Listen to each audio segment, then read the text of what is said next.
These charges today underscore that the Department of Justice will not cease in its effort to seek justice for service members who are killed and harmed overseas.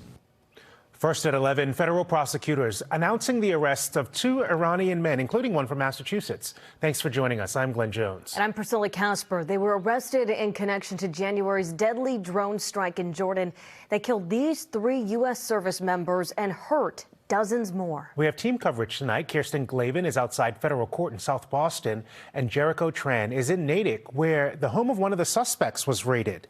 Kirsten starts us off with the charges tonight.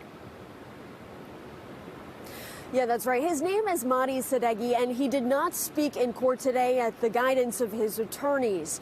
He's accused of intentionally trying to undermine the United States' national security. It was a coordinated effort to ship U.S.-made technology over to Iran.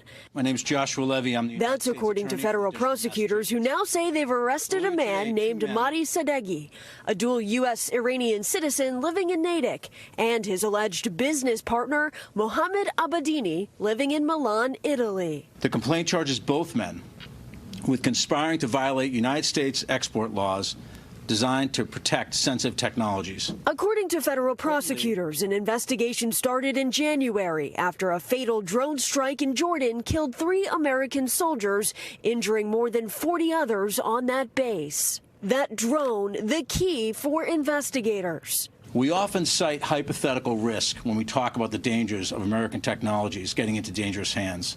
Unfortunately, in this situation, we are not speculating. Investigators say Sadeghi would help export the technology over to Abedini. Abedini running a company overseas called Sadra, which allegedly used parts to manufacture the drone's deadly strike. Officials claiming Sadra has deep connections to the Iranian government, military, and to a terrorist organization known as the Islamic Revolutionary Guard Corps. Those systems were using drones to commit terrorist attacks throughout the world, including Russia's war against Ukraine. Sadeghi facing a judge in federal court on Monday, charged with conspiracy to violate the International Emergency Economic Powers Act or violating U.S. export laws. Today's arrest should send a signal to adversaries around the globe. Sadeghi remains in custody of the United States Marshals until his detention hearing, the government arguing that he could be a flight risk. His next hearing is scheduled for December 27th. Now let's send things over to Jericho Tran, who's live for us in Natick tonight and is continuing our team coverage.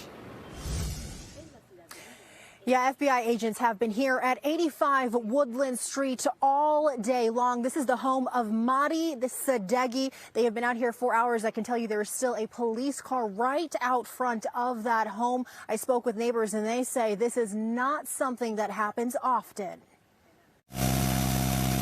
I'm shocked to see the media here and of course the law enforcement agencies. This quiet Natick neighborhood now the center of an FBI investigation. It's concerning. It makes me want to know what's going on. Neighbors peered out of their windows and shuffled past the home here at 85 Woodland Street just to catch a glimpse of officers moving in and out of the home. All of them telling us on and off camera that they really did not know the family inside very well. They kept to themselves. You very rarely saw them. There were never any lights on in the house, and they had a Free Gaza sign that sat on the front lawn in the beginning of the year, but other than that, we never really ever saw them other than taking the trash out. Sky Ranger overhead revealed agents congregating at the side of Sadeghi's home right before moving in to remove evidence.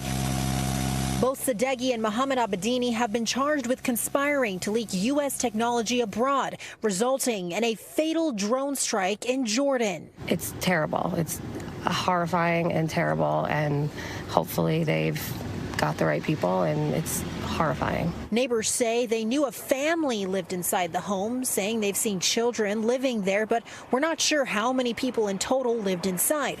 The home itself, they say, was just rebuilt. I believe it is a newer home. There might have been a previous home there.